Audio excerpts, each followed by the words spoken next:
मनुष्य भटका हुआ देवता है। ये भटकाव और कुछ नहीं मात्र विचारों की विकृति है। यदि वह सही चिंतन, तथ्य, तर्क और प्रमाणों की खोज करते हुए अपने लिए सही मार्ग अपनाए, तो हंसी खुशी का जीवन जीते हुए अपने लिए प्रगति का पथ प्रशस्त कर सकता है और दूसरों के लिए भी उपयोगी हो सकता है। इसके विपरीत दुर्गुणी व्यक्ति अपने कर्मों से अपने लिए तो विपत्ति निमंत्रित करता ही है, साथ ही देखने सुनने वालों के मन में भी विक्षोभ पैदा करता है। वह उन्हें अकारण ही दुखी करता है। दुर्घटनाओं की प्रतिक्रिया हर किसी पर भारी पड़ती है, इसलिए दुर्गुणी और दुराचारी व्यक्ति अपने और दूसरों के लिए अभिशाप बना रहता है। प्रकारांतर से दूर दूर तक का वातावरण उसके कारण आक्रोश, उद्वेग से भरने लगता है। यह विचार विभ्रम का ही दुष्परिणाम है कि शालीनता का राजमार्ग छोड़कर लोग अनाचार पर उतरते हैं और बहुत पाने के, जल्दी बटोरने के लालच में अपनी साख गंवा बैठते हैं। अविश्वासी लोगों को दरिद्रता और भर्त्सना का भाजन ही बने रहना पड़ता है। ऐसी दशा में लक्ष्मी उनके यहाँ टिके भी कैसे। गलत ढंग से कमाया गया पैसा गुनाहों में खर्च होता है और प्रकृति के नियमानुसार भी बीमारी, मुकदमेबाजी, प्रतिशोध, ईर्ष्या, घृणा, तिरस्कार तथा अन्य अवांछनीय घटनाओं के माध्यम से वह सब कुछ गंवा बैठता है। कुविचार ही आर्थिक क्षेत्र के अनाचारों में परिणत होते देखे गए हैं। मनुष्य का जीवन उसके विचारों का प्रतिबिंब है।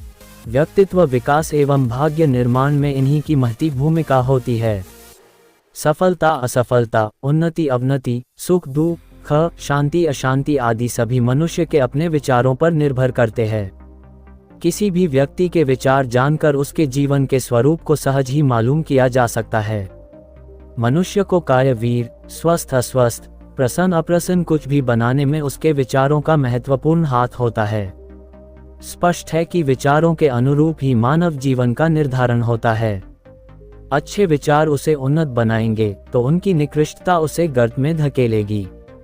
विचार चेतना क्षेत्र की एक विशिष्ट संपदा है। इसी के आधार पर मनुष्य जीवन का उपयोग करता, योजनाएं बनाता और उन्हें पूरी करता है।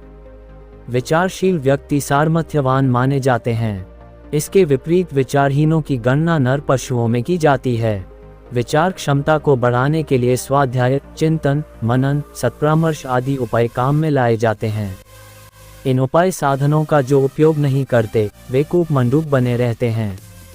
वे जीवन का भार ढोने के अतिरिक्त कुछ नहीं कर पाते।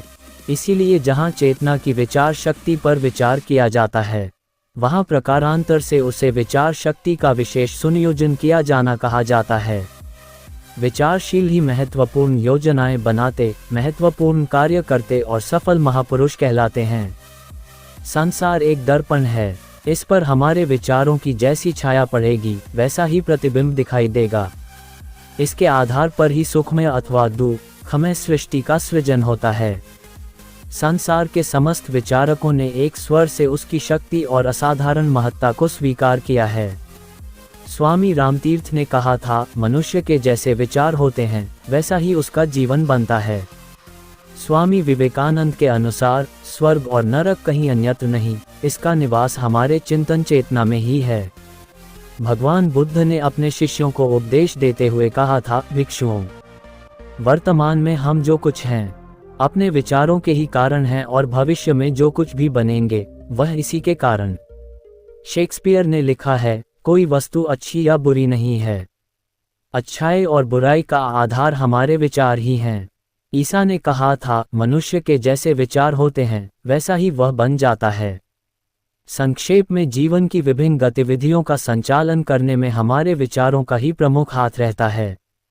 मानवीय महानता का सारा श्रेय उस सद्ज्ञान सद्विचार को है जो उसकी चिंतन प्रक्रिया एवं कार्य पद्धति को आदर्श परंपराओं का अवलंबन करने की प्रेरणा देता है। सौभाग्य और दुर्भाग्य की परख इस सद्ज्ञान व सद्विचार संपदा के मिलने न मिलने की स्थिति को देखकर की जा सकती है। जिसे प्रेरक प्रकाश न मिल सका वह अंधेरे में भटकेगा, जिसे सद्ज्ञान व सद्विचार की ऊर्जा से वंचित रहना पड़ा वह सदा पिछड़ा और पतित ही बना रहेगा। पारस छूकर लोहे को सोना बनाने वाली किंवदंती सच हो या झूठ, ये सुनिश्चित तथ्य है। सद्ज्ञान व सद्विचार की उपलब्धि मनुष्य को सौभाग्य के श्रेष्ठतम स्तर तक पहुंचा देती है।